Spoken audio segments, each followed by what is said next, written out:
First try. SANDCAST. Travis. Savvy. Try. Q&A. We're back. Let's go. We're back. That's my abbreviated intro. My favorite That's pretty intro. good. Usually it's like, that was 13 seconds. Usually it's like a 15-second aloha. I'm getting straight to the point today, people. I don't want to waste your time. Get How we right doing, into it. everyone? We're Great. back. We're great. When's the last time it's been us three? It's been a while. A few weeks? It's been a minute. Well, I was here with you and Devin. And I thought, no, we did one since I've been back from Hawaii, I think. Well, that was just, we did I don't one. think Just me and so. you. Oh, really? Me and Sav did one with Devin Newberry. Dev. So it must have been before that. Oh, we wow. did a Okay. January Yes, episode, I think it didn't was we? pre-Hawaii. Oh, wow, okay. Yeah. Been a minute. All right, well, We're welcome back. Band's back together. There we go. We're back. Sweet, I love should have it. busted out some Konas. Celebratory. You have plenty now. I do. That was my weightlifting Is that- for that day. Is That like was a good. I season's, saw that. I'm like, Is it like a full season's worth of Kona? Or just one Super Bowl couldn't party's get- worth? I couldn't get through all that. Well, half of it goes to Trevor, and then Okay. Jose got his eyes on it Okay. while I was still in the truck, and Yeah. he took about 8 cases. So more than 2/3 of it was gone right Yeah. away. yeah. And then I just stocked up the garage, and like anytime I show up somewhere, I just show up with a case of Kona. That's It's great. perfect. Just dishing out good vibes. Yeah, exactly. Because you gotta be careful, man. He's like barely walking at practice now. We gotta keep an eye on him. Yeah, really. Oh my God, we try to keep an eye on that guy's diet when we're overseas. And the problem is everything's free over there, and he's not Yeah. working out, but he's getting all this like player tent treatment, like Yeah. the big ice cream buckets that I don't even look into. The coolers, he can't resist. Thank God. Good times. I haven't seen him in so long. I miss him. He's great. I Yeah. miss him. Oh, I forgot he coached you. Yeah, he's just hilarious. Oh, that's right. Yeah. Yeah. No, I love the guy. But I haven't seen him in so long. Yeah. Well, where are you training nowadays? All over? Wherever anyone asks me to go, Oh, I don't okay, know. yeah. Just So you're kind of all over. everywhere. Yeah, I mean, mostly the Pier or 16th. I feel like that's usually where I go. Sometimes like at 24th Street. But yeah, I mean, I've kind of been training with a bunch of different people. Every week it's different. And it's funny. There's certain people who ask, like, they book like 3 weeks in advance. They're like, are you available like March 22nd? I'm like, I mean, I Yeah. think Yeah, so. I've I don't heard- know. I gotta look. I've heard that's I the don't know. girls' thing where they just book their whole like Yeah. off season. And then there's some people that are like, can you play tomorrow? It's like 9 p.m. They're like, can you play tomorrow? I'm like, I mean, if it's open, I'll do it. But people Right. are booking so far in Yeah. advance, so I have to be like really on top of it. But I mean, it's not like one group. I've been kind of just going with whoever. That's good, yeah. And it's cool because I get to see a lot of different people. And then I like training with people who have a coach there too, because then it's a more structured practice. It it's is hard so much better. Yeah. Because then you don't have to think about what you're doing. No, You just like the coach just comes in and tells you what you're doing, and you just say yes, and you have a shoulder there, so Yeah. no one's wasting reps. exactly. And And it's always like, having coaches. it's a awesome. group of 4. It's like, well, what do you guys want to work on? Anyone have any drills that they want to do? And it's always just like, we end up just playing mostly because, we've done a little bit more like situational stuff, mini games, which I kind of like better than just playing like a match. Yeah. So we've gotten better about it. But it is really nice. Like we trained with Kelly and Betsy, and Jordan ran a great practice. I really liked Yeah. that because just the way he progressed it really well. Like we did a lot of we started off with just like standing shots, line shots, cut shots, jumbos, and then we progressed to jumping, and then we had a defense and a block, and then we ended up playing 1 set to 21. So I liked that Yeah. kind of style of practice. So it's cool to see all the Yeah. different. It's always funny when you have a group with no coach, because I feel like it goes 2 ways. You either have 4 people, all who really want to do something Yep. different. Everyone's like, well, why don't we do this drill? Like, yeah, that's a great idea, but I'd want to do this Yeah, one. yeah. And you never get anything done because everyone wants to do something Yeah. different. Or you get 4 really passive people that are like, I don't care what That's we're doing. usually what it is. And then it's like, screw it, we're playing for 2 hours. Exactly, And then exactly. nothing gets done. All of us have like individual stuff that we want to work on, but we're able to implement it in any drill that we do, kind of. So Yeah. it's like, all right, we'll just play. I started off with that stuff early on, and I just realized I was so bad at. I'm 100% that guy. I'm just like, I don't freaking know, and It's me too. Yeah. it's too much thought to put it, like, figure Yeah. out what you want and I want and blah, blah, blah. And I'm not going to run the whole practice for myself, so let's just play. Yeah. And I basically, looking back, I think I completely eliminated that from my life. I don't think I've practiced smart. without a coach since Will Montgomery days and Jeff Carlson, like 2014. Cuervo days, yeah. Yeah. I just show up. It's so much better that way. So Yeah, good. it's smart. I mean, you treat it. And you can tell your coaches, like, you can text beforehand and Yeah. like whatnot, and just like, this is what we want to watch. Now we have film. Like, now we're coming from film and putting the film to the court, and when teams come in, they're coming in to kind of do our stuff. Yeah. Depending on what team it is, but yeah, I'm spoiled now. Yeah. Well, I mean, as you should be. You treat it like a professional. You're one of the few people in the country who this is what you do for a living. Yeah, So right. you should treat it like it's your job, and it is, and you do a good job of that. Right, I guess, yeah, sure. You're killing But it. Jose, it's hard to feel like I'm at work when I have Jose there. Oh my God. Such a character. Your guys' rest intervals today were cracking me up. Be done Dude. for 2 seconds. All right, 10 seconds is up. Go, go. He's like staring at his phone, but I'm pretty sure there's not a clock No, going on it. no. He's just, like, he'll be staring at it, and then he'll be like, okay, ready? And then, like, 10 seconds later, he'll say go. But then, like, the other one's like, ready, go. It's just like, there's no, he's staring at a clock, but there's no, like, rhythm to it or Yeah. anything. I'm like, Jose, there's an app for that. He's so You can funny, go, man. you can go to the water and cruise, and I can just put an app in, and it'll Yeah. tell us exactly when to go. Yep. But yeah, He's that's, funny. that's part of the The great part about Jose is that experience. you get like every Brazilian coach, just like Dan will filter through and be a shoulder, and then That's the biggest Valtteri will part, filter yeah. through and he'll be So a shoulder, valuable. and then you're just shagging balls, and it's like, oh, we have 3 coaches today. This If is you fantastic. you can wear down your coach too, like, for sure. I mean, For you know, sure. you're rarely gonna pay them what they should be paid, but like, you have a coach and you have them hitting at you and running full practices all year long. Like, by the end of the year, That's you're draining. like, you're not really hitting very hard at me anymore, buddy. Like, it drains them. So to have Jose's just Because got they're guys still on traveling and doing everything. Like, Exactly. it's- and they're not in the gym rehabbing their shoulders Yeah, and like, exactly. doing all this stuff, Yeah. and they're hitting twice as many balls and just getting like stuff blocked all day.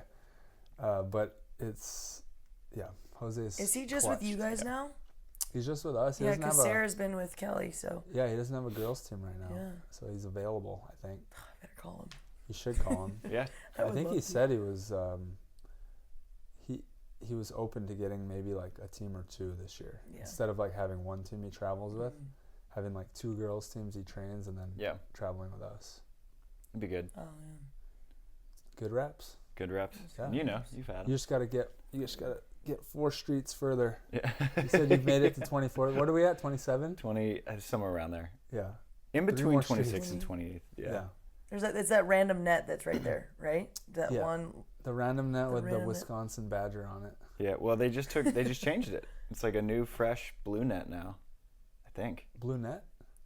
I think so. There's no net. Blue poles. Blue poles. Yeah. Okay. Yeah. Well, it's because it's our net. Oh, It's the okay. monster That net. okay. Yeah. We I thought put you were the talking net about the up. one. Okay. I thought you were talking about the one where they always play 4s, like right down. Oh, that one. Yeah. Yeah. Oh. Well, the greatest part about Jose bringing his own net is that it's flattened every time the groomers come through, Exactly. because like 16th Street is like a black diamond ski slope. Oh, like you it go down, you're is. serving, then you go straight down, then you're going back up Yeah, the hill. if you don't pull your net, then they can't drive through your court to flatten it. Yeah. So it is pretty nice. Pro tip. Pro tip. So Well, he sets plus- the net up every practice. Yeah, Every practice. And it's a custom monster net. So we get it's a little, sick. Wow. little pub there. Yeah. Well, plus 16th, they leave the nets up and they're nice. Mm-hmm. And everyone plays there on Yeah. the weekends and every time. Yeah. Nobody plays at Jose's court pretty much Yeah, ever. so those courts are really dished out. Yeah. Yeah. Yep. Well, how are we feeling about everything, you guys? Like you I'm said, we haven't excited. talked in a while. How do Yeah. we feel about this schedule and this everything? I like the schedule. Yeah. I don't like the confusion with it and how it doesn't make sense. So The you're confused FIVB too. It's not just me. FIVB, I'm very confused, and I just have to like separate myself because there's so much dialogue Yeah. about it. I don't think it's good. Like overall, we're not in a good place with that FIVB schedule. Obviously, if you're in the top 16 and those events run the way that they're planning on it, it's great. Mm-hmm. But it just, they have to figure out the challenger system of it. But I want to see the system actually run. They just have to run the system that they propose. Right Right. now, they have a good system in place, I think, and they just haven't filled it with the challenger events. I know, 'cause I saw they put a couple futures events up. I saw that. Yeah. Interesting. Yeah. Well, I think if you look at it from a promoter's point of view, I think it's hard to put on a challenger event, right? Because I think a challenger is probably just as expensive as an Elite 16. Because while the prize money might be lower, you're almost tripling the field because an Elite 16 at the moment doesn't have a qualifier. So the infrastructure might even be bigger. Right. Or more. So you have more hotels, more staffing. Shoot. Then you have a 32-team qualifier, which is expensive, and you have to have more courts, which is more permits. The insurance is higher. Like the costs are astronomically higher for a challenger. So the costs are probably the same, but you can't market the fact that we have the top athletes because if you're a smart Elite 16 player, like you're probably not going to take the chance of laying an egg in a challenger and getting then booted from the Elite 16. So then the promoter can't market the fact that we have the best volleyball players in the world playing in this challenger. It's a really expensive event to promote. So why don't we just either put on an Elite 16 or a Future? Future is really cheap to put on. You can say we have the best up-and-coming talent, whereas the Challenger is just like this weird middle ground. Group, yeah. So I don't know. Maybe there should just be 2 levels.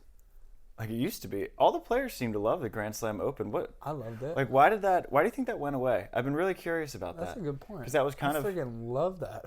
All the players, like in that huge group chat, all the players seem to love it. Like why don't we just go back to this system of Grand Slams and Opens? And that was before I started playing, so I have no idea why it would have gone away. We had way more Grand Slams back then, way more top tier events, and the money was insane. And then the Opens were decent. Like you show up to an Open, you're not like as stoked because Grand Slams are so good, but it was fine. It was like a 3-star. Do you think that it would have had to have done with? Was it hard for an up and coming player to get in? Is that probably why they changed it to the star system to make it easier for younger players to break in? Yeah. Because that would make sense. Because I would have no idea how Do someone other would break in. sports have like? I mean, Futures is. It kind of feels like a youth. Like you're paying to the extent where like it almost seems like you expect the parents to pay for it. Right. Right. Because you're not going to make enough money to. Well, at least granted, traveling from the U.S. You're going to get you will legit not. athletes because people have to tap into it. Like you're going to have to play them. But it just feels like Futures is like, I don't know, like 16-year-olds. And the name is funny. That's kind of what it feels like. Yeah. Yeah. Even though that's the tier I'm in and I'm 31. Yeah, right. You're going to be forced to kind of play in it. Yeah. No, I've had a lot of people ask me, like, is Futures for the youth? And I said, I hope not. Or I'm screwed. You're going to be that one adult there playing with kids. I want the gold. They give you, like, sparkling apple ciders. Yeah, Martinelli's you're spraying at the end. So I think when I looked at the AVP schedule, I feel like they developed the 3-tier system in a way better. They did what the FIVB is trying to do, just better. Because it makes sense. Their qualifying series, which I don't like the names. Their Yeah. qualifying series is the Tour series, which Yeah. is like confusing to fans. Yeah. We always love to confuse them. But it's like an actual, that's the qualifying You can series. get paid to go qualify. Yeah. Yeah. Right? That's Right. really You can cool. get, exactly, yeah. And it's a true qualifying series. And then they separate the rest of them, but really Gold Series, Pro Series is one thing. The Gold's just 3 bigger events. Yeah. I do have a question. So are the Tour Series just to qualify for the Pro Series, or are there Tour Series that get you to qualify for the Gold ones as well? No. The Both, Pro, I think. See, I don't know. The Pro Series will qualify you for the Gold Series, right? Okay.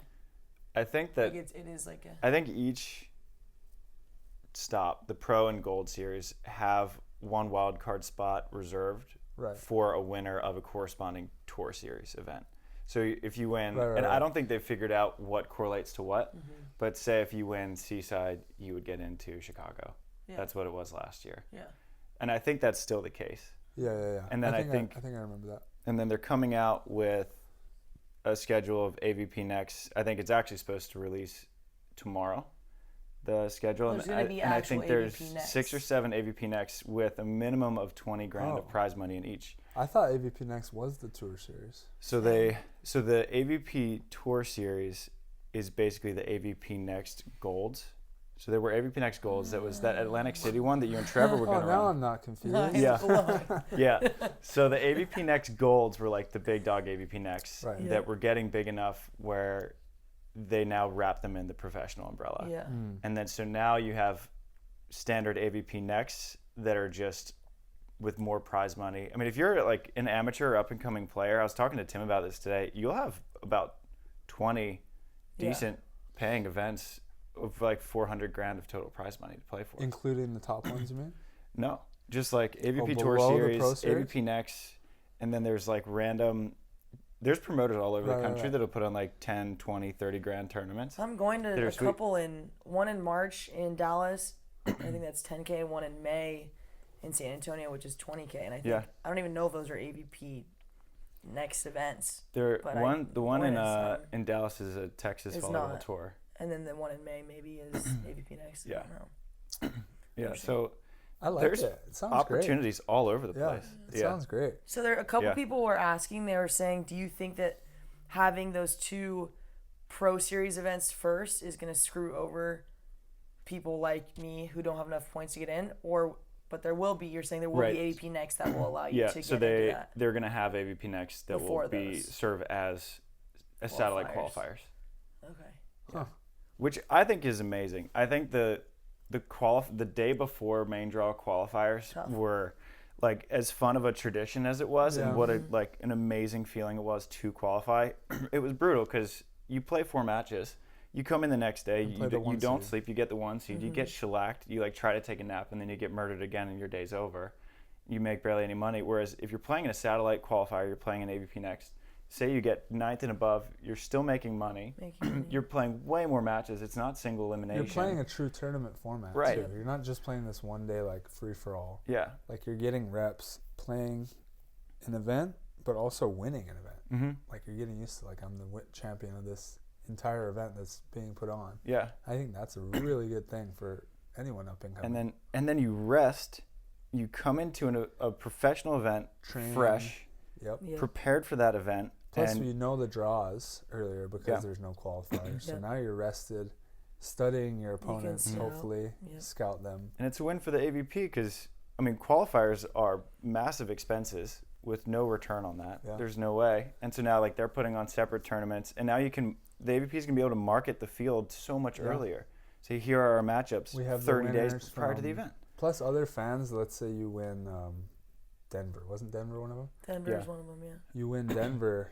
Everyone that watched Denver is like, that was really fun to watch. We watched the whole event, and we saw the champion win. Mm-hmm. Now I want to go see them play. And That's the our main draw. guy. Not like, oh, they're the one like lower team that somehow scraped in here and is going to get smashed today. Mm-hmm. Yeah. You know?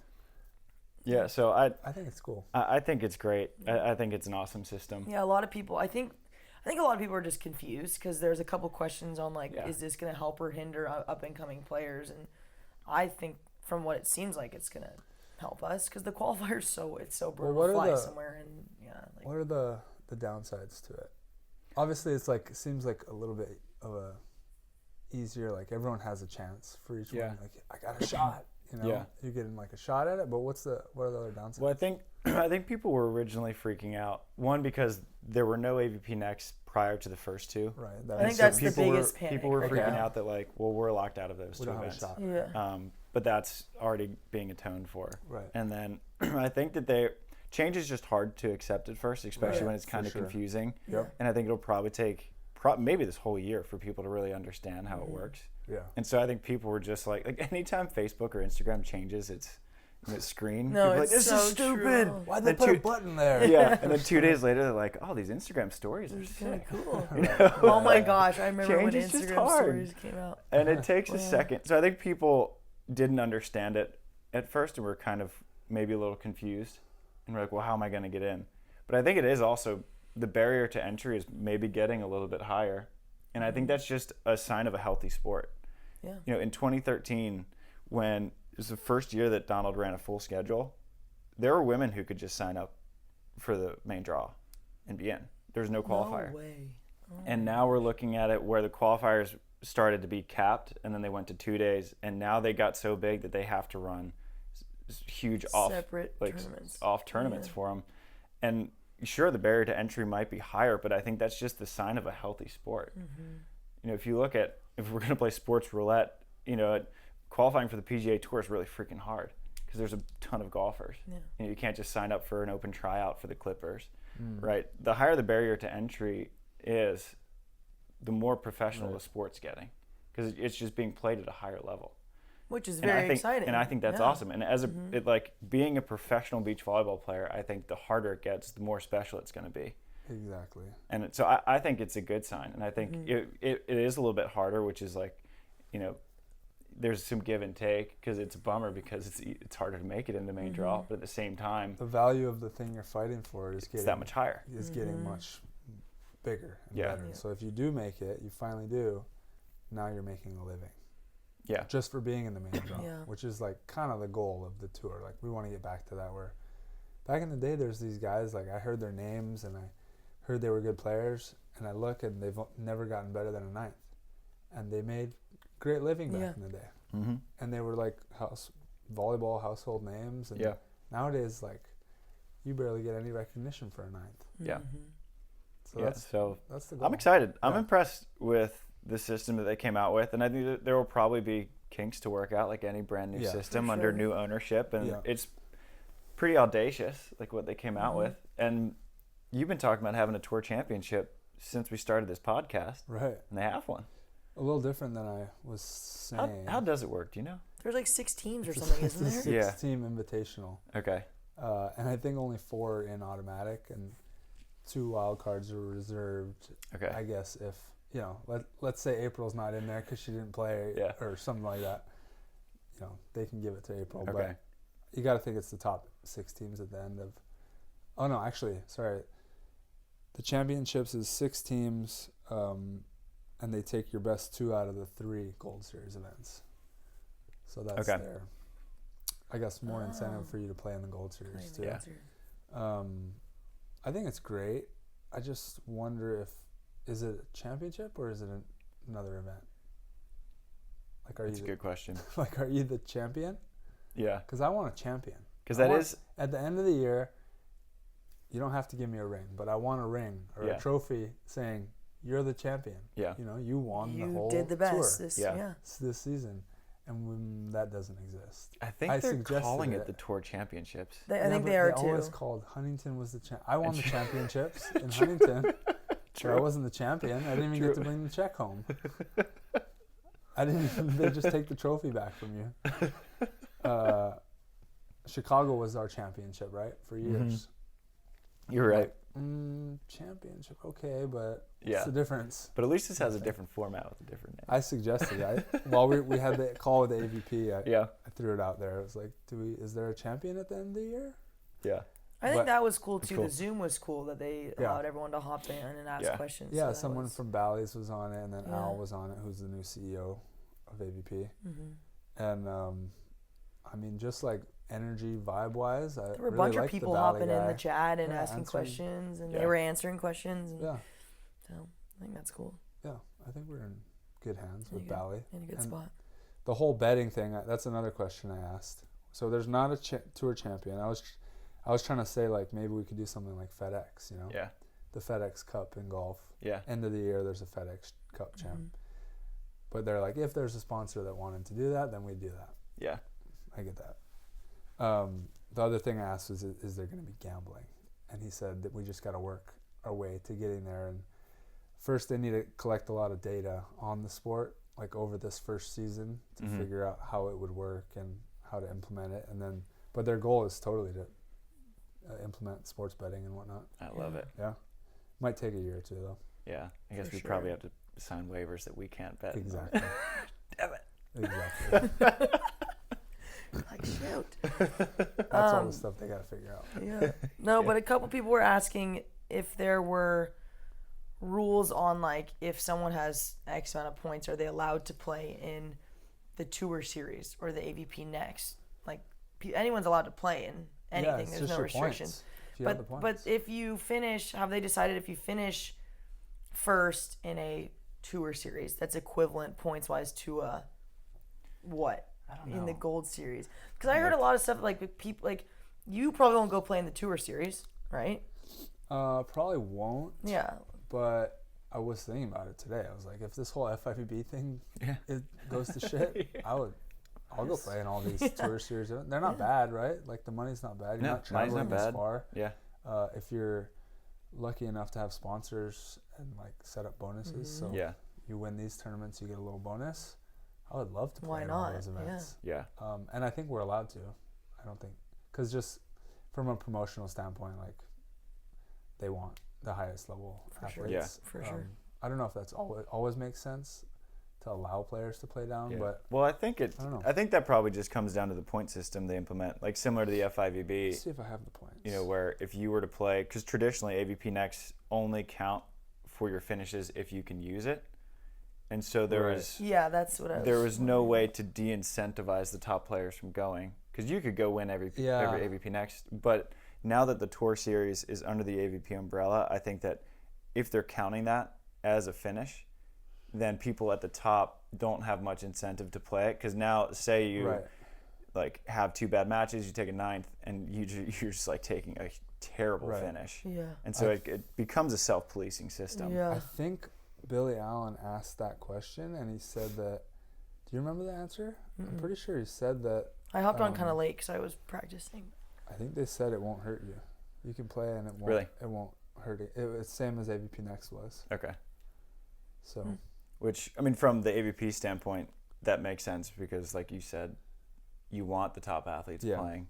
Yeah, I think that's what they're going. And then, but I think what they would do with the bids that come out of the Tour Series is that if you're, if you and Trevor win a Tour Series and you're already in the main draw, they just give it to the second place. Yeah, I guess that makes sense. Interesting. I know, it's cool to, because I'm still learning. Like, I was on it, but I left still pretty confused about how it was all going to work. So it's cool to continue to learn about it. I think we're all going to be learning through, like, November. As we go. Dude, I know. Through November, I was like, this is a long season. It is. Well, and it's like, it's not starting until May. I was like, I need to slow down a little bit. I don't know. No, it's true. There's stuff happening. Some time. People get excited early, and then by, August, you're like, damn it. Well, it's hard when everyone's like, season's here, the schedule's out, but we still have like 3 months, and but everyone's pushing, and the partner stuff is kind of funky, and so it's easy to get wrapped up in it. Yeah. It is. Want to just go full throttle, but it's not really the time. I mean, maybe time to push it with weights and getting stronger, but getting your team in place, I think, and your schedule and like everything that you want, but then like sticking to that schedule. Yeah. I think if you go week by week right now, it's like, oh, well, they're playing. Like we look out there, and there's definitely a lot of teams that are already jumping and hitting and like going all out, scrimmaging already, and we're like, should we be doing more? Shit, like, am I not ready? Yeah. And Jose keeps looking at the calendar. No, look, this makes sense, right? I'm like, that does make sense. So we're right here. This is what we're doing. Like, well, you got to be ready by March, right? Yeah. So you're a little sooner. Yeah, exactly.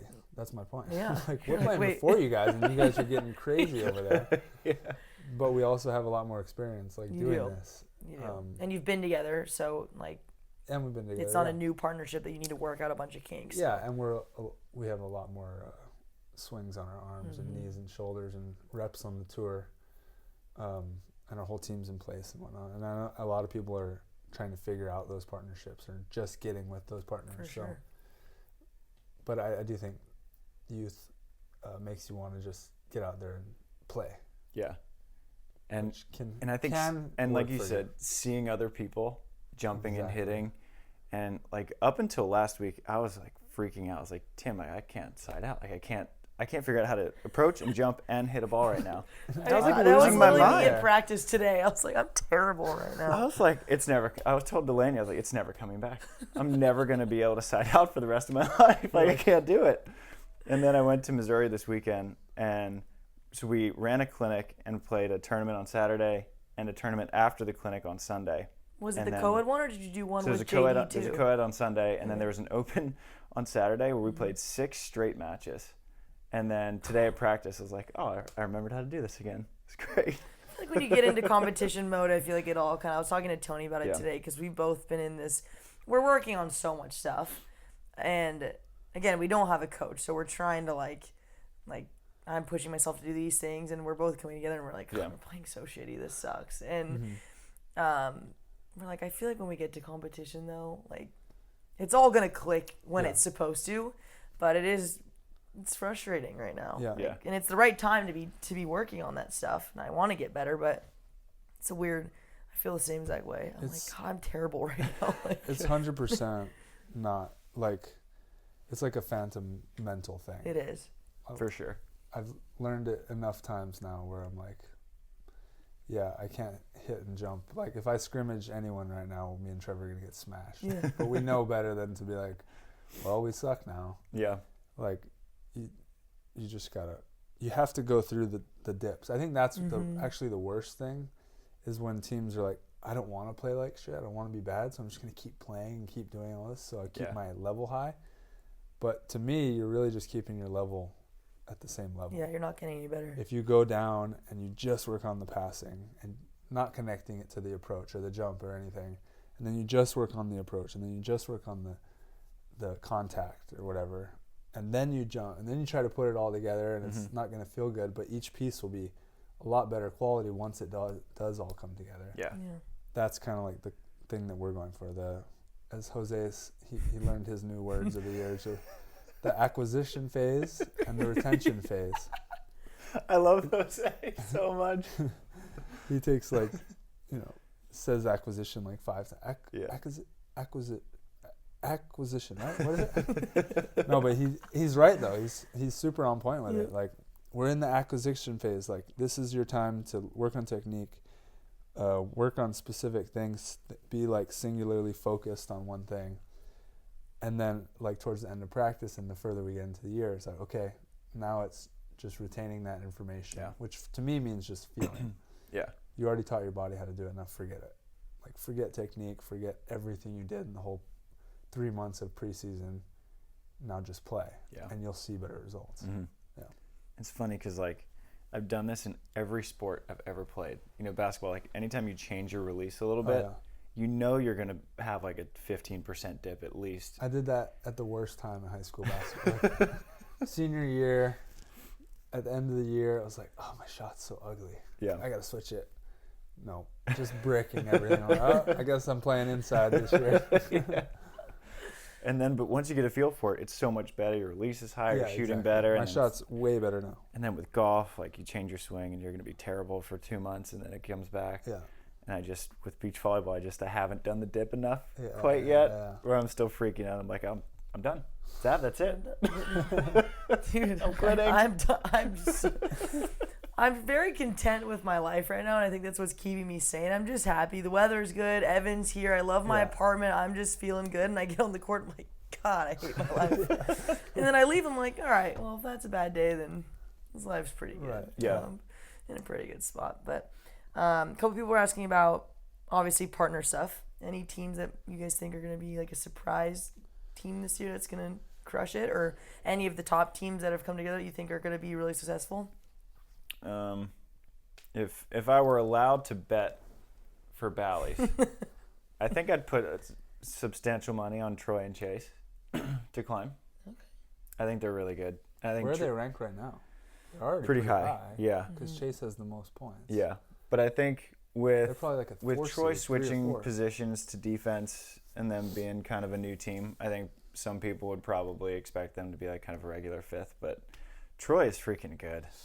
Yeah, we've been practicing with them a lot, and even though he hasn't been playing defense much, he's just such an athlete that he digs so many balls. And when they're in system, it's like, for me as an undersized blocker, there's nothing I can do. When Chase swings like high deep seam, I'm like, well, that's going to work 21 times if you do that. Right. So when me and Tim play them, we're like, this is just serving practice for us because we need to get them out of system or we're not going to score. And so they're like, when they're passing, they're really good. Right. So they would be, I don't even know if I can pick them as a surprise team of the year. It's like our college committee. Everyone's like, surprise team of the year is TCU. It's like, well, if everyone's picking them, are they really the surprise team? Exactly. Troy and Chase are like the 3 seed on tour. The breakout team. They're going to break out. Yeah. So I don't know. I think Lucena and Banish will be good. It's just there's a lot of good team. Like it's hard to say that one team will be like clearly the favorites. Obviously, I want to be that team, but Yeah. Below like the top 5, let's say, does Billy Allen have a partner yet? I know. Just Case-Beer. really. Oh, that's brilliant. Yeah, I think it's Perfect a perfect fit. for both of them. Yeah. Good personalities too. That's actually a sleeper team. Yeah. Because I feel like Case-Beer is the kind of guy who has to mesh with his partner well. Him and Hayden, I don't think he liked the Hayden. Hayden puts pressure on you. Yeah. And like it was like, where's the jump serve? Yeah. You're the best jump server. Where's the aces? So Case-Beer's like, I'm trying to get it. Yeah. You know, and if you try to force it, Yeah. whereas Billy's gonna be like, yeah, man, like whatever you want. If you Yeah. want to float serve, that's cool That's too. literally, I met him in Mexico, and that I could not have seen anything more spot on. yeah, Oh my gosh, I played code with him, and it was like the most fun thing ever because he's like, whatever. Like, Yeah, he's not gonna put any pressure on you. And Case-Beer has played enough. He's good enough to like put enough pressure on himself. Yeah. So I could see them being pretty deadly. And Both have won events. And I think like they're in such similar phases of life. Mm-hmm. You know, they're both like not out of the game, but taking a step back. Yeah. They're both like, Jeremy's loving doing what he does on the side with like his environmental stuff, and he's like having a great time raising Keem, and Billy's writing and raising catch in Idaho and doing whatever you do in Idaho. Right. And he's still playing great volleyball. Like him and Andy were phenomenal. Yeah, exactly. That's a good serving team. Billy's the kind of guy who only needs a few reps too. Yeah. Like he'll fly down, get a few practices in, and Case-Beer will just be serving by himself for 2 weeks, and it's like perfect. He used to do that before, like almost every day before UCLA practice, we'd come and he'd be serving. Like, and he was like shirt off, sweating. Like he had been there for like an hour just ripping topspin serve. Jeremy's shirt was off? I can't. Can't imagine. Can't imagine. All Never 12 seen that. abs out, Literally. protruding out of his stomach. Seriously. What about the women's side? I think it's hard to pick for the women, like the surprise team, because you could have a team seeded 22nd in an AVP next that could take a third. Yeah. I kind So of like whoever that. you're playing with, I'll take you. There we go. I don't know, man. You're my surprise I'm trying team. to. Well, thank you. You have I hope so. Who's the partner prospects? And if you don't need to say on the podcast, I mean, fine. I don't. I'm in the works. So I was going through a little bit of a panic when I was like, God, I want to play in Austin and New Orleans so bad. But me and, I've been training a bunch with Tony, and I love playing with her. But she has fewer points than I have. So we're shit out of luck. We're not going to qualify or be in the main draw. Right. And so we kind of were like, I was talking to her. I was like, you should talk to Stockman. You should talk to Zana. You talk to, because May Craft can't play in Austin. Like, we're both in the same position. We're like, we love each other, but, and I think team chemistry is so important. But this points thing, I don't know. I'm in a weird middle spot where I'm like, I want to play with someone I enjoy, but the points thing, and maybe someone with points I would enjoy playing with as well. Like, we're both in the same position, and we're on the same page too. So, talking to a couple people, like I reached out to Brandy because I'm like, what is she doing? And my mom for like years has been like, Brandy's my favorite. I love her. You need to play with her. And I'm like, I don't know. Like she comes off, she's very intimidating. I think her presence is just intimidating. And I got her number. I text her, and she's like, "Hey, girl, heart." I'm like, "You're so nice. Why was I scared to text you?" Brandy's so nice. I think she's just really good, and she's one girl I really don't know that well, and she's like, "I want to focus on the world tour. I know you want to lock someone in." I'm like, "No, I'm actually very flexible. Like, I would love to lock someone in, but I don't know if that's really going to be the case."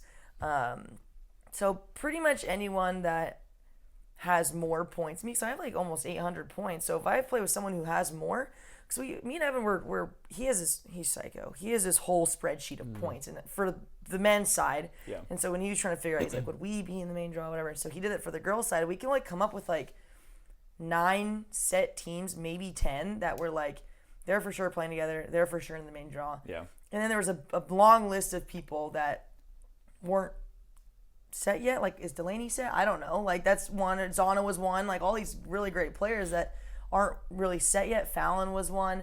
And he's like, you could be in the main draw. You need to just pick a blocker or someone you could split block with that has a few more points than you, because it depends on what these people do. But, like, you could. And then I kind of got inspired. I'm like, I'm close. I'm like, I'm there. Yeah.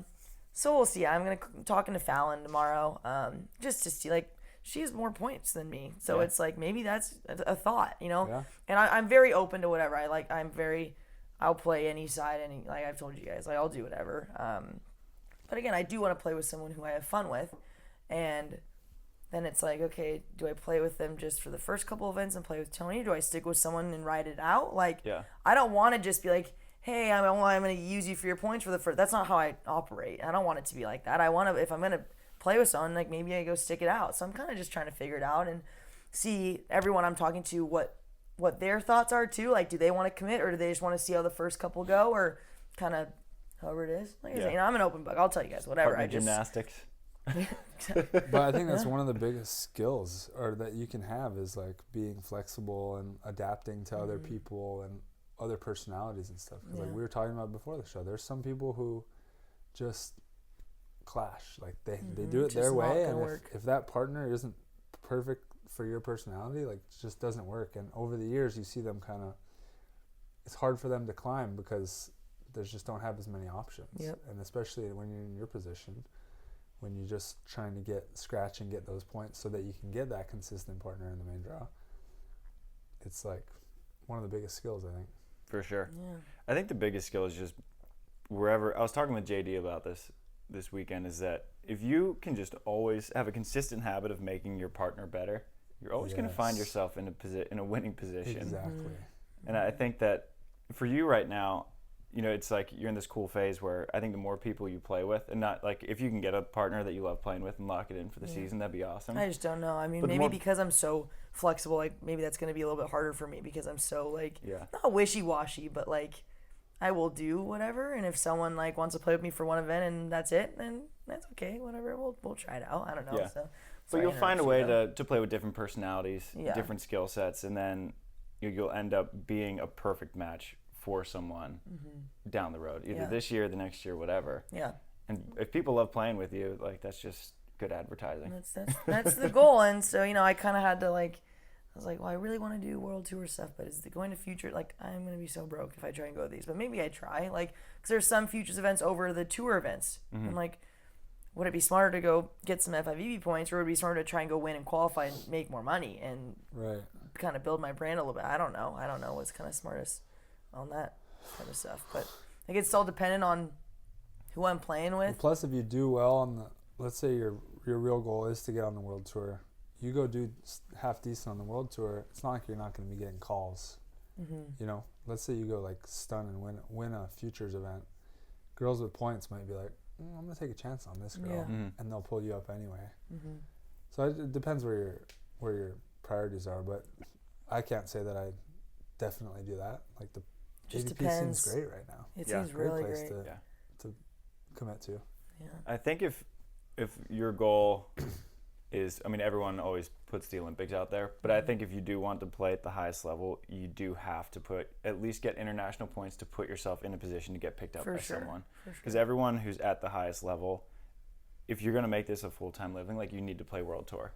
Like you got to be on the national team. Yeah. And so if that is something that you want to do, I would probably take a shot at some futures, get a couple points. I heard Norseca's coming back this year. The best time to plant a tree is now. Yeah. You know, like waiting. It's going to be a process. So like you want to start it now, invest in that IRA. It's like compound interest, you know? It is. You're a year or two in, you're like, wow, I'm glad I started a year or two ago, or else you'd be like late to the party and with no points kind of, you know? Yeah.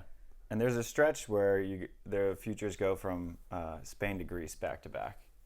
And if you just hit two events, do well in both, you pick up like 160 points, you know, maybe that's enough to get someone to pick you up to at least get into a qualifier of a challenger or something.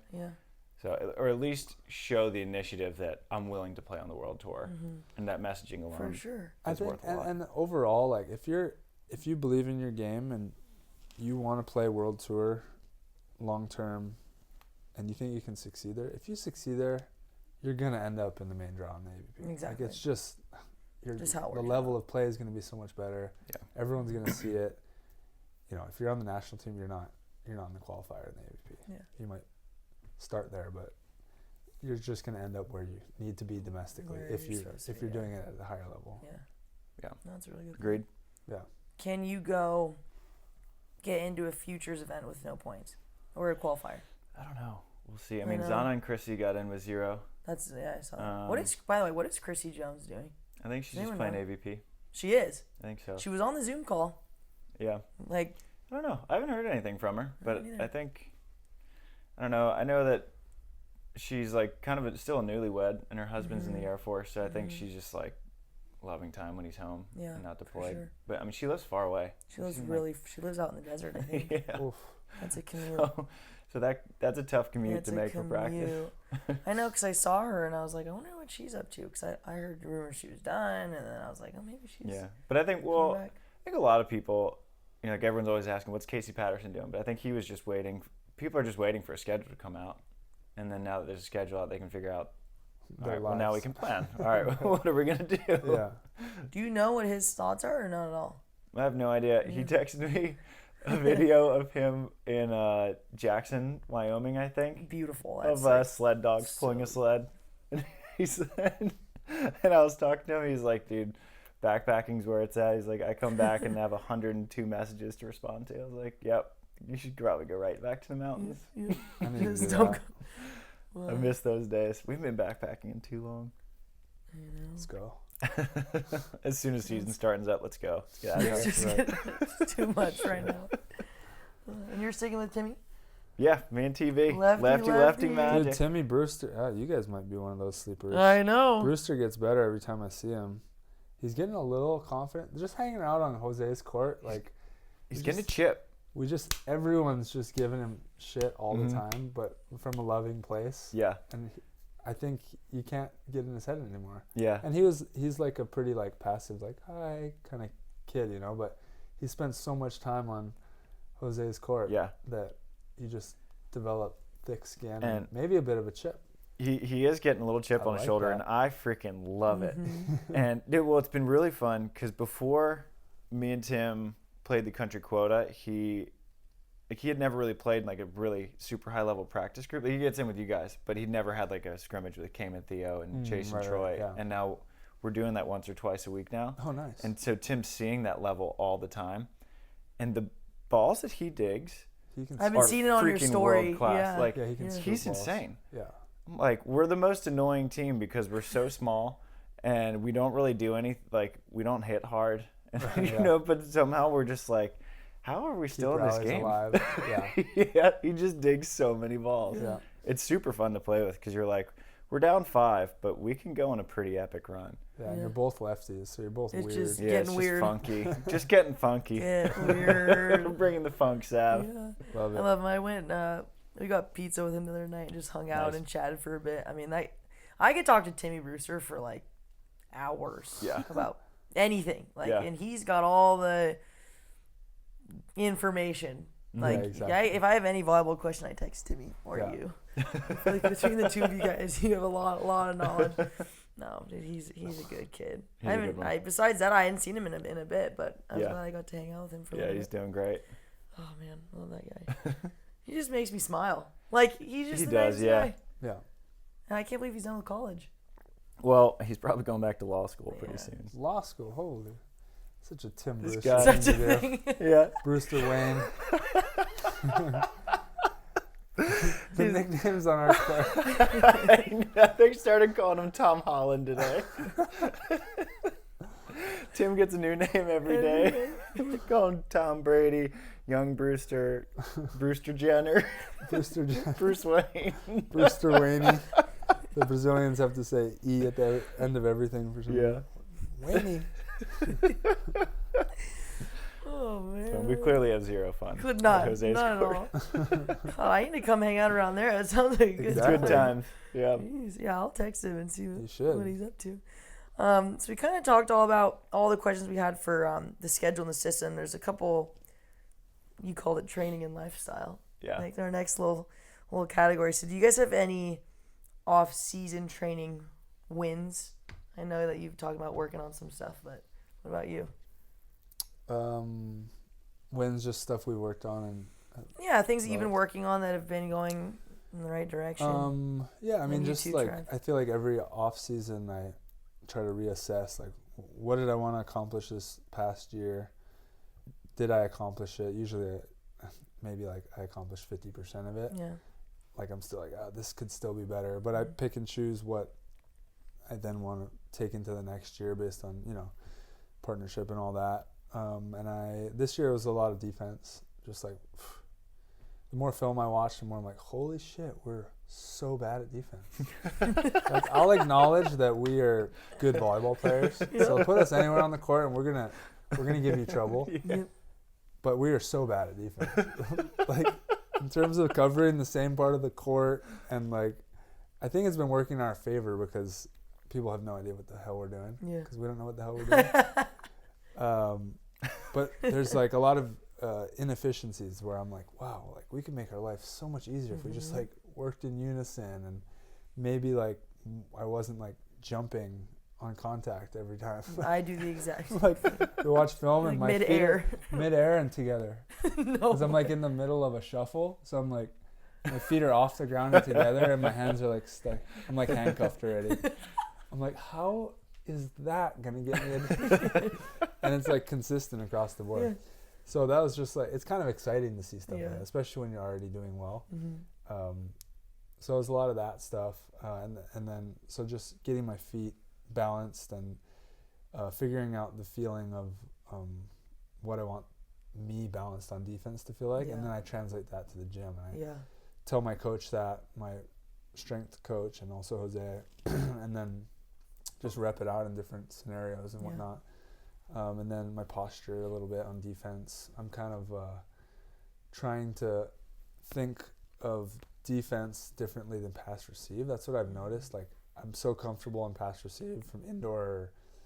Indoor, I was kind of playing the same style, but I can be wide. I can get myself behind the ball. I can get in a really deep, wide lunge and like stick a platform pass. But on defense, I'm stuck. I can't move out of that the way I need to. So just playing defense the way I want to play defense, and then passing the way I want to pass, and separating the two. Has been something I've been working on a lot, and it's coming together. But now we do it full speed, and it all goes to shit. Like we were saying earlier, I'm like, God, okay, this is perfect. I fixed everything, and then we do it full speed, and I'm just right back to my old habits. So that's been a lot of it, balance and whatnot. Honestly, like communicating with the team, being on the same page, and like learning how to listen to each other. And at this point and where we're at, like 4 years in, 3-4 years in, it's like we gotta really like find that synergy and like work together and all that stuff. So that's been a big part of it. I did a lot more strength training a little bit earlier this year. Like I let Mikkel really, what was it? I guess like November. I let him really like build me up, like break me down, like do a lot of strength, hard stuff, so that my body was more ready for the longevity of the season that's going to come. Because I think a lot of us forget that we had 2 COVID seasons. Yeah. Like we're like, you can't expect your body to, do the same, or why am I not being able to figure out the word, but your body can't perform the way that it did for those 3 events. If you train it for those 3 events, and a lot of us are like, yeah, well, it worked last year, so I'm going to do it. Like, no, we're going to play in 3 times as much. It's a demanding season. And now we're sitting together as a team and saying we want to make Sundays on the FIVB. Yeah. That's another day of volleyball and 1 day less to get to the next event. So we need to like train our bodies to be used to that by the time season comes around. So that's why I started earlier.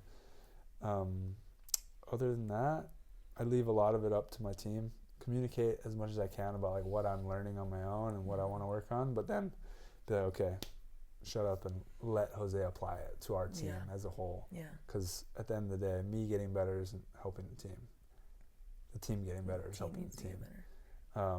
And then same thing with my trainer. You know, I have a guy I really trust, so I give him the information and let him do what he wants with it. Yeah, that's solid. That's it. I do have another question off that. So what would you suggest is the best way to be able to last on with all these events, like outside of practice? Like are you pushing a bunch right now to build strength, or are you kind of sustaining the same type of thing as the season goes on? How often are you lifting? Like those types of things. So, well, it's changed so much over the years. Like when I first came out, I think it was a lot more of, and this is for most people, a lot more of like lift hard in the off season and then like don't really lift much in season.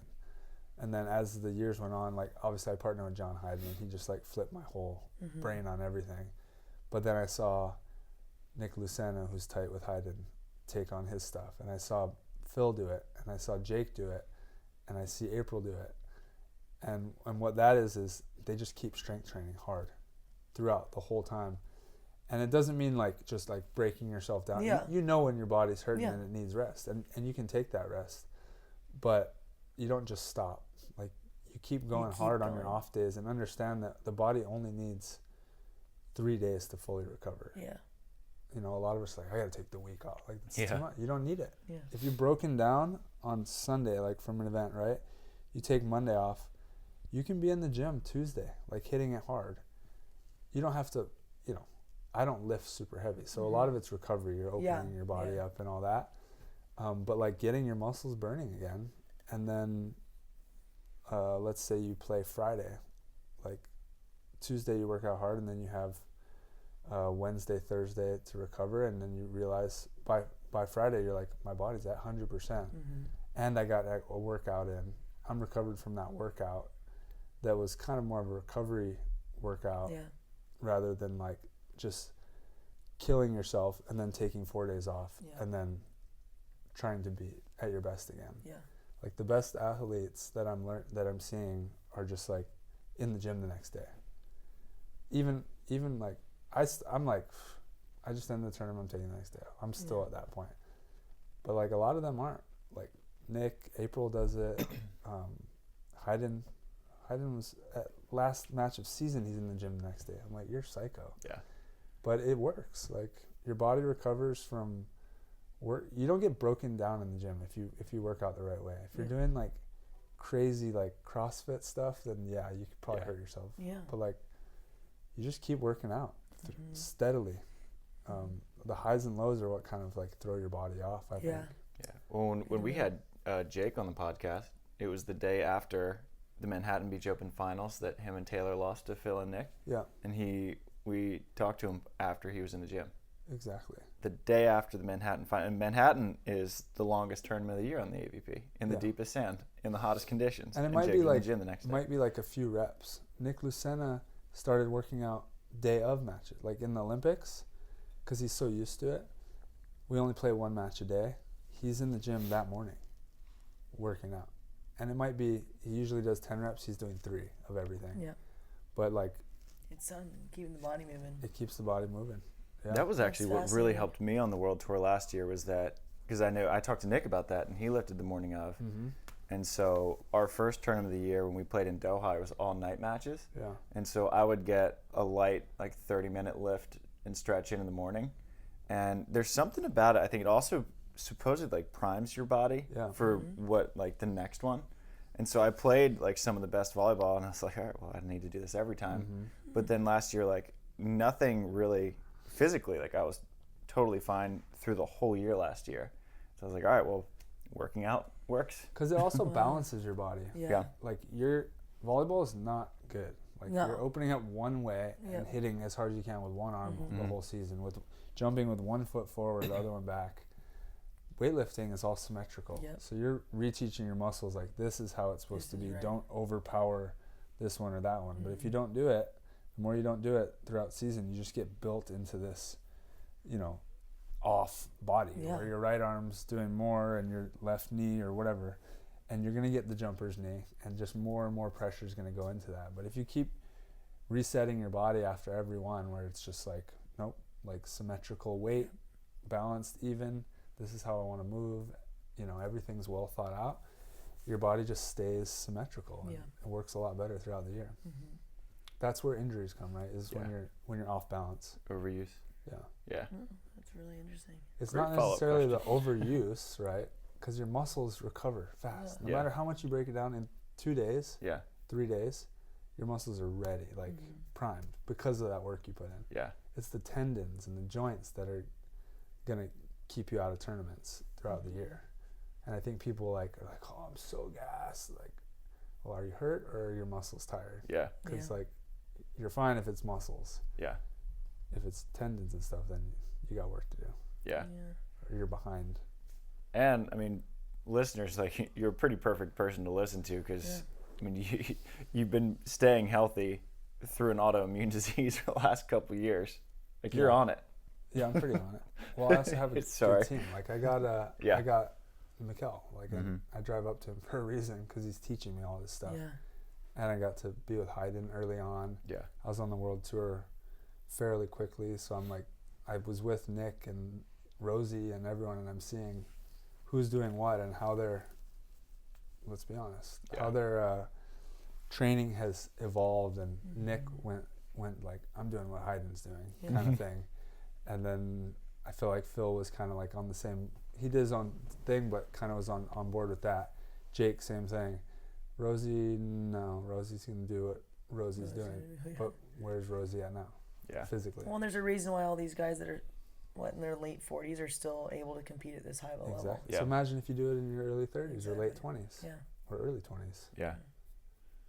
Getting strong, Saf. Well, I'm going to the, what do you guys call it? The Garden of Gains? Is that what you call it at your house? Garden of Gains. Gains. Going there a couple times. The Kona Brew, I've been using those. Yep, I've been using power those. block? Yep, yep, that's awesome. But my donation. I mean, yeah, I think it's cool for people to hear about it. But even for me, like, I'm still trying to figure out what works for me. I went to F45 this morning. Okay. Yeah, and I had no idea what it was, and I got connected with them, and they're like, yeah, come like check it out. And you go and you see these like smaller weights, and you're like, oh, and all these people who aren't athletes are like, oh, I'm gonna go kick ass today. Yeah. And I was dead after. It was like a 45-minute for sure HIIT workout, and you have these little pods with 3 exercises, and it's not heavy weight at all, but I did full body stuff, and I got a really good sweat in, so I got some conditioning and some strength stuff.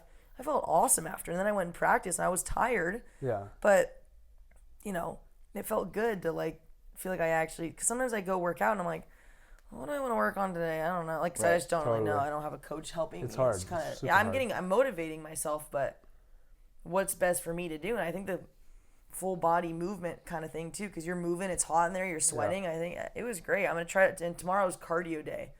Today was strength and conditioning. Tomorrow's cardio. So I'm curious to see the difference.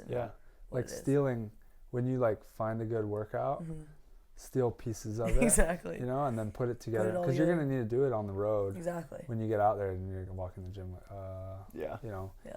steal the stuff that you had at UCLA, stuff that you see there. What stuff like really taxes your muscle? You feel like you're really getting a good workout, but it's not breaking your body down. That kind of stuff. I liked it was 40 seconds on, 20 seconds off. I kind of liked the time stuff because when I go lift on my own and I'll do my reps and I'll be like, ugh, I'm so tired, and I'll just like lay there for like 5 minutes in the turf. I'm like, okay, I need to get up and do my next thing. Versus this, that you have to keep going. You're going, and you're done in 45 minutes. That's all. That's all it takes. So which is a match. I thought that was really cool. Match is like 45 minutes. 20-second would be a long play. Yeah. So it's good, like simulating real playing. Yeah. Exactly. One of my favorite ways to time your rest is you give yourself 10 breaths in between your sets, because then it really focuses on your breathing. And you're taking huge breaths. Yeah. And you're going real slow. Yeah. One. Yep, exactly. And then like you get like sort of, it's like meditative. You get kind of zenned out from it, and then you go back, and it's breath work combined with strength and conditioning. I forget where, I think I read that in Tools of Titans. One of the people had that, and I've loved that. was in there actually. Yeah. The guy that does Art of Breath. Okay. Actually, I did one of his seminars, and he told me that same thing Gabby Reese told us. I don't know if you were there when I asked her, but the like ideal, I was asking him like, for volleyball, I go hard for 15 seconds, and then I have 15 seconds or whatever, to recover. And then I go hard again. What's the ideal recovery breath? Yeah. And he was like, slow, deep in, and then out quick. So that like yeah, basically that. Interesting. That's what he said was the best for it. Because all the different breaths have different, I don't know. I don't know what it does, but because I think the sharp out, when Gabby was talking about it, that's how you get all the CO2 out. Yeah. And then you're just breathing in good air. Yeah. Yeah. So that's how I time the rest. Is just like big deep breaths through the nose, and then I go slow out the mouth because I'm timing it.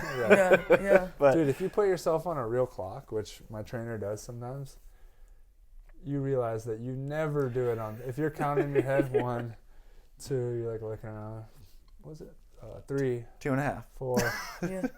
For sure you're doing 15-second rest. If it's on a real clock, like you can do it on your phone and stuff, you're just like, really? Like this is no freaking break at all. At all. Your clock's broken. You do that workout at F45, like counting in your head all the reps, it's for sure an hour. It's at least an hour. At least, exactly. Exactly. It was good, and it was like, you finish your workout and you have to move to the next little station, and you have to get there quick. If you're like dilly-dallying around, like you're not going to start in time. Yeah. And they're yelling at you, let's go. And I was like, yeah. oh my gosh, it's good. It was 7 a.m. I got up, I felt like, I'm like, oh, that's a good start to the day. Yeah. I like cross training too. Just like in terms of your mind. Depends how you like or how you work. Like a lot of people are like, I know what I like and I want to do it. Like they want that consistent routine. Yeah. But I like to like switch it up. It like makes it fun, you know. Yeah. Oh, I'll do one of these classes. I'll do a yoga or do this or that or surfing. Yeah. Which I've gone away from more and more nowadays, just because my stuff's just like fully regimented. It's just like I know what works and just stick to that. Yeah. And all my free time is taken up by a child. A really cute child. But you got to take that into account, like all the fun, stuff you enjoy and like that's stimulating. For sure. Yeah. Do you have any off-season wins? I think honestly going to Missouri this past weekend was like the biggest win of the off season, and not just because me and JD played well, but we're in this bubble, right, where all the beach volleyball players are trying to, we put so much pressure to like make it, right? And it's a lot of it, you can see a lot of people, it's not, the joy is kind of gone in a lot of it, and then you go to a place like frickin' Springfield, Missouri, and it's this beautiful 10-court facility, and they just love volleyball. They love it. They absolutely love it. And, we had this co-ed tournament on Sunday, and this girl drove in 7 hours from Nashville to play with me, and it was just like the highlight. Like this co-ed tournament was the highlight of people's weeks, and they're like, oh, I can't wait to get off work and play volleyball. Yep. And it's just so fun to be around people where volleyball is enough as it is, right? And so we're all, especially I was getting sort of just like bummed out with volleyball, just like seeing all the group texts and everything. And then everyone, when the AVP schedule came out, people were like, oh, well, don't quit your day job. We're all bummed. And I was like, going to Missouri and just seeing people love volleyball, like this, it was just so refreshing. And we played this couple, Clint Ross and his wife, and they got married at a volleyball court in Tulsa, Oklahoma last summer. And during their wedding, they had John Hyden run a clinic. The pastor, who was officiating the wedding, was wearing an AVP officials jersey. The groomsmen were in AVP volunteer shirts. And I was like, this is the purest thing I've ever seen in my life. Like, you're talking about volley enthusiasm through the freaking roof. And I was like, this is it. This is the magic. It's cool just that exists. Yeah, and you need to travel to these little places to find these like little bits of magic in beach volleyball. And I was like, I think that is the heart and soul of it right there. Yep. More than trying to make it as a professional, because like you can find that magic everywhere, but professionals, it's the top 1% of the 1%. It's really hard. I wish that the top pros could get out there more and like do that kind of stuff that you do, usually earlier on or whatever, getting invited to those things. Obviously, at some point you just got to be like, I don't have time for that, if you're not getting paid, basically. Yeah. But that is like definitely something that you forget about when you just get into your routine and you're just like, I'm on tour. Like even going to Austin, right? And like the little stuff I did this off season was like, oh yeah, I forgot. Like we have a great fan base in the US. Like there's so many people that love this sport and like watch us. We don't even like remember that they're watching us every time we play.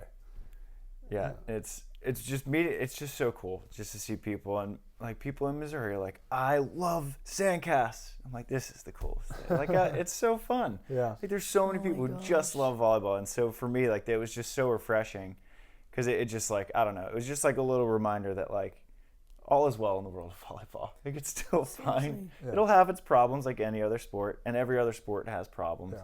Like Phil Mickelson is talking about leaving the PGA Tour because like it's greedy.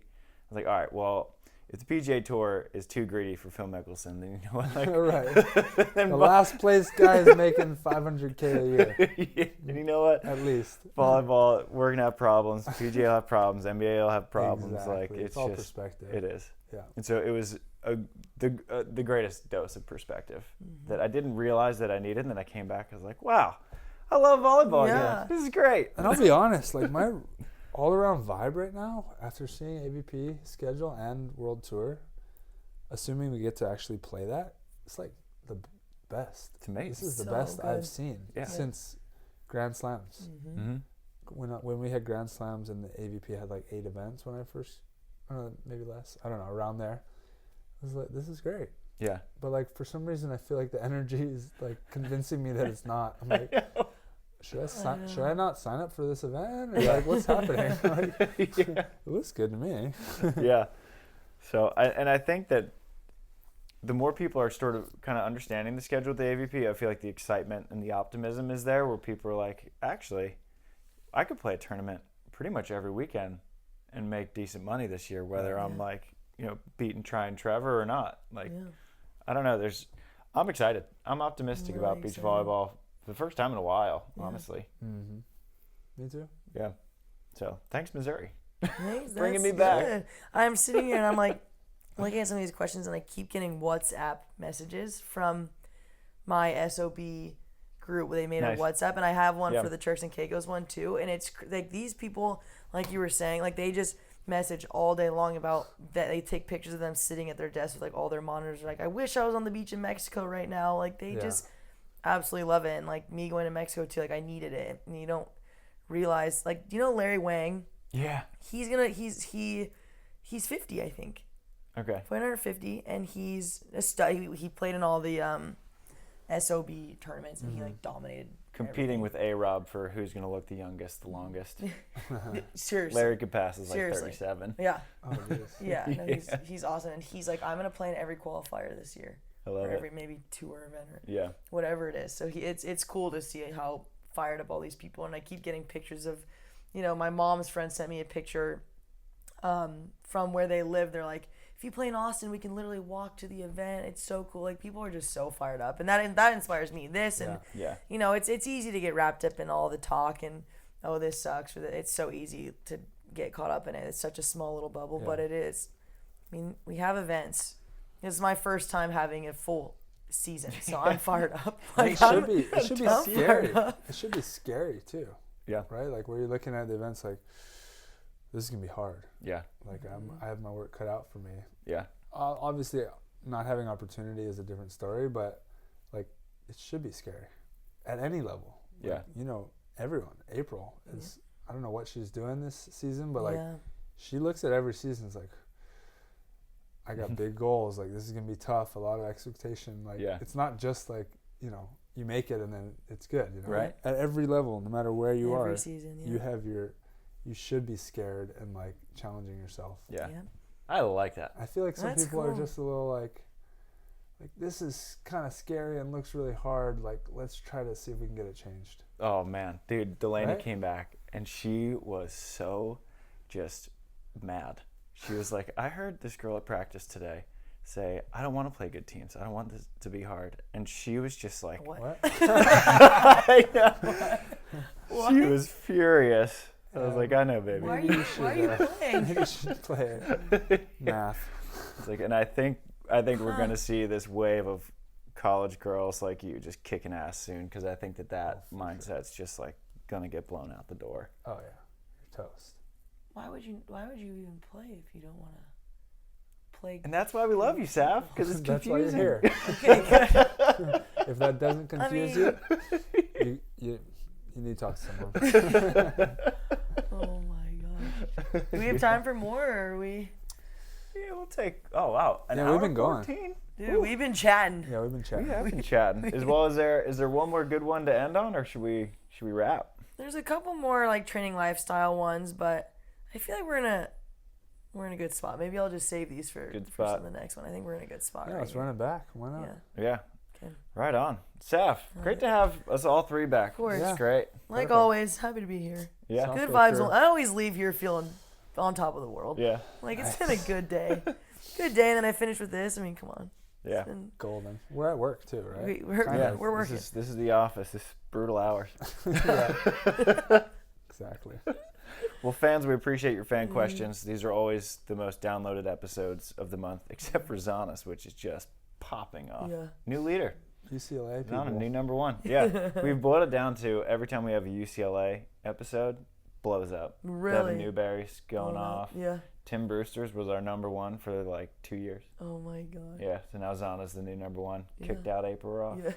Oh my gosh. Dang, yeah. Love my Bruin fam. I love it. Yeah. That's why we brought you on too. Of Just course. pump the numbers. I'm bringing the fans in. Exactly. I hope so. That's the goal.